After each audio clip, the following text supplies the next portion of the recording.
another episode of The Follow-Up. I'm Eden, this is my dad Noah, and every week we sit on my bed and have a conversation about something we want to talk about. So this week, I'm going to interview my dad about his new job.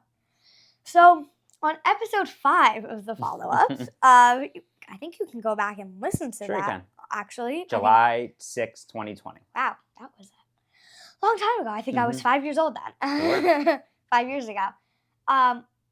During the pandemic, we interviewed my mom about her job.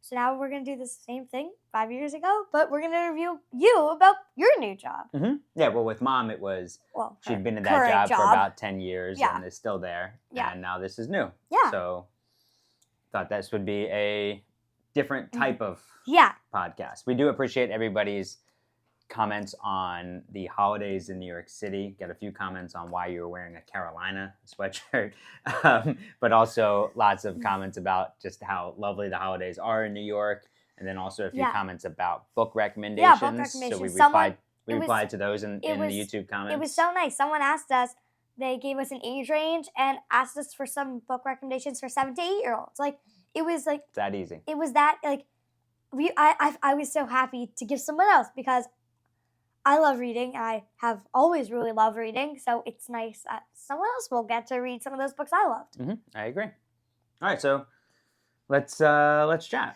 Okay, so first question. What I need to say first question. Okay. So what is your job title? Like, was your job involved? Okay, so what we're really going to focus on here is not saying okay, and just asking, because this is something I do, is help people learn how to interview people, and just ask one question. No 2-part questions or one or thing, just one question. So go ahead. So, what's your job title? Good question. Okay. So the new job is at ESPN in the talent department. So the job title is ESPN's Senior Director of On-Air Talent Development and Recruitment. Okay.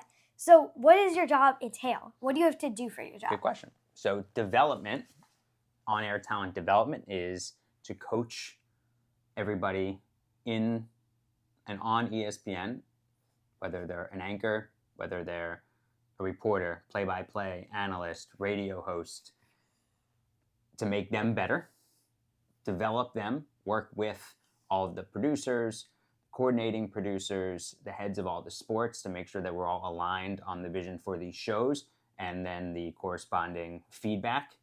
So I can watch shows, sit down with the on-air talent, watch their clips, talk about them, and then give them tips on how to get better. And the recruitment part of it is finding additional voices from the outside to bring into ESPN to bolster our content. When you were on air, you did broadcasting for a while. Was there ever anyone like this at any of the companies you worked at? Or is this something new in the sports world? Okay, try not to say Okay. So I was on the air for 15 years. I never got feedback from decision makers. I would get feedback from other broadcasters that I respected, which was great. So my very first job in Reading, doing minor league baseball, Steve Degler was my partner there. I joined him in the booth, and he gave me tips, feedback, which was great. Over the years, other broadcasters have done the same thing. It actually started in college with Doc Emmerich, who's, I think, the greatest play-by-play voice in my generation at least, and he was the great hockey play-by-play announcer. And he went out of his way to give feedback on our college tapes. So broadcasters have, but the only feedback I ever got was one time someone said, and this was pretty early on when I was at CBS Sports Network, said, "You should blink less." And I remember thinking, so that's it? That's just funny. And I remember going back and watching those tapes and thinking, I actually don't think this person watched. I'm not even blinking much at all. But okay. And now I've paid attention to that forever. But I see people on TV all the time blinking incessantly, and it still bugs me that that's the only on-air feedback I ever got. And yes, it can be distracting. But I wasn't doing it then, and that always bothered Oh, me. right now I'm paying attention to that a little bit. It always bothered me. Do you think having experience as a broadcaster helps a lot in this job because you can relate to these people and you know what it's like sitting there being on air? 100%. Yeah, absolutely. Because it's important to have, oftentimes take a basketball team. The head coach may not have played in the NBA, but maybe a few of the assistants did, most likely. Every team has someone on their staff who's played in the NBA who knows what the players are going through. It doesn't have to be the head coach, but having someone who can relate to what they're going through on the air is certainly helpful, and it helps me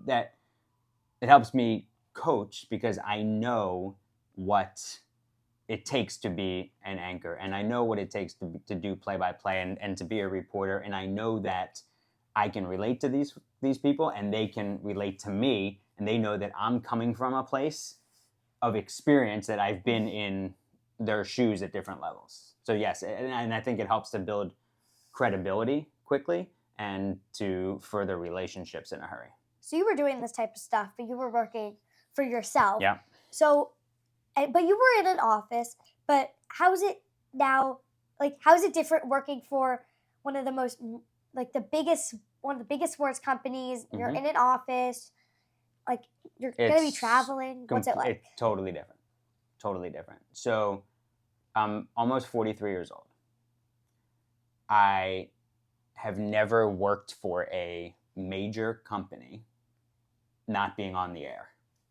So I don't know what it's like.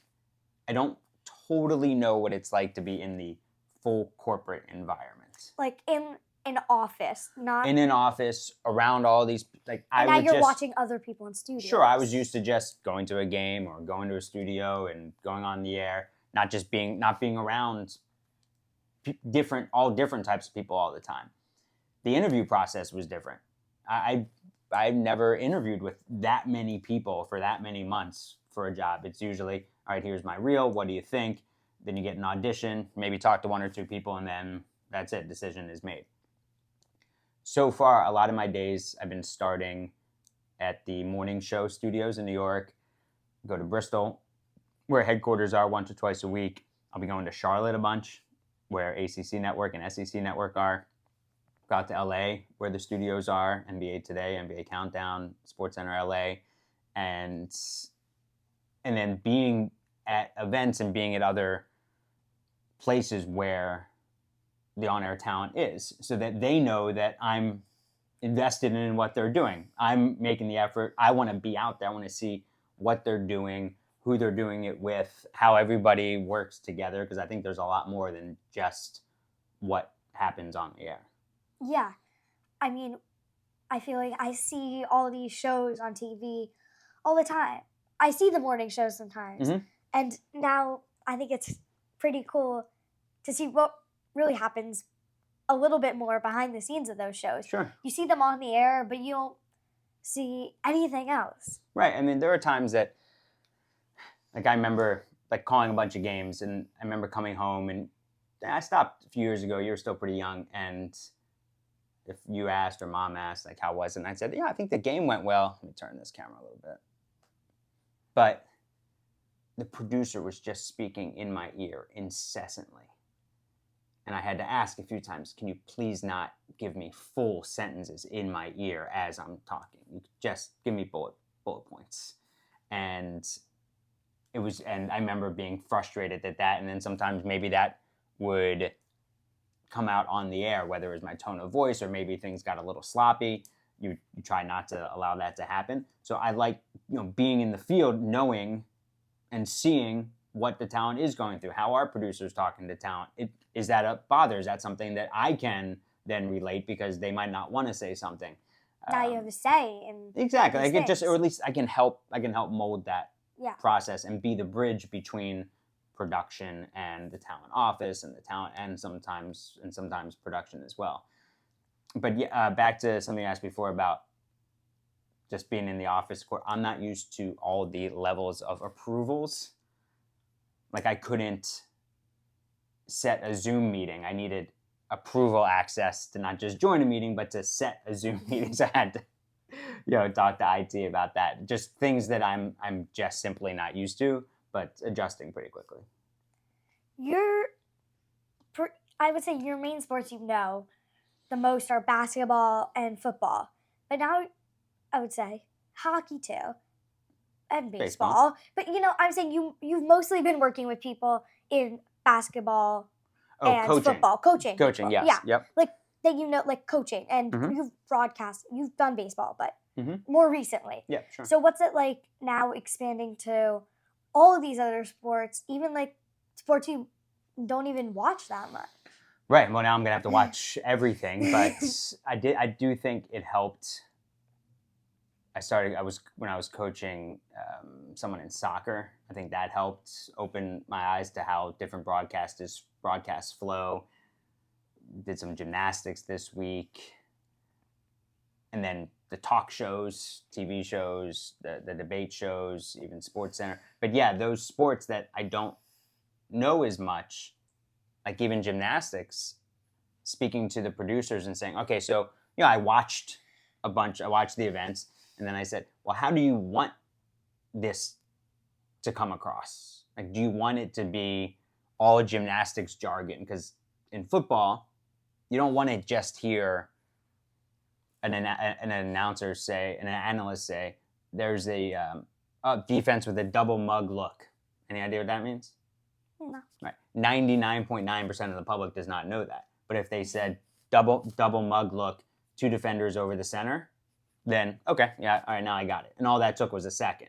So I had to ask the producers, are you going for that? Are you going for hardcore gymnastics, or are you going for, hey, let's try to educate the audience and bring them in? And it was, let's educate the audience and bring it in, so now we can tailor coaching that way.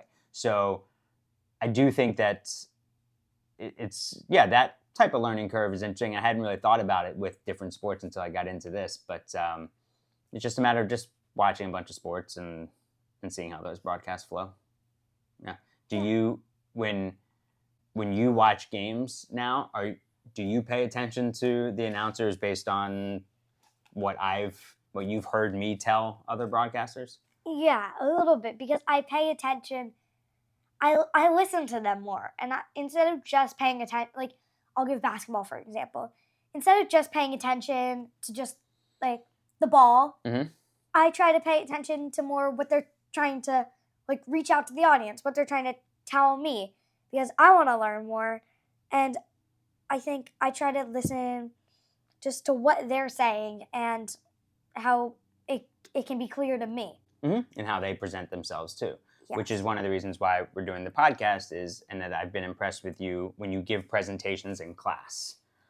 I'd like you to speak up some more in like everyday life when you have something to say or a question to ask. Like, go ahead, just do it. Don't hold back.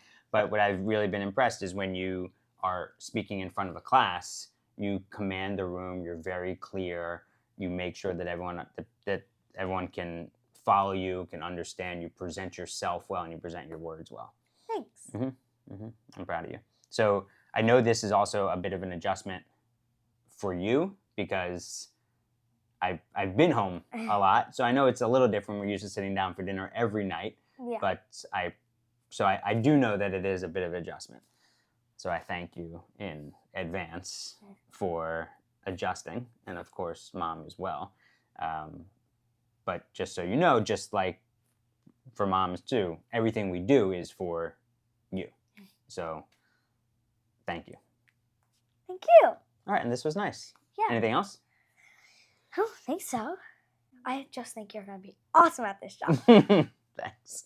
I love you. Love you.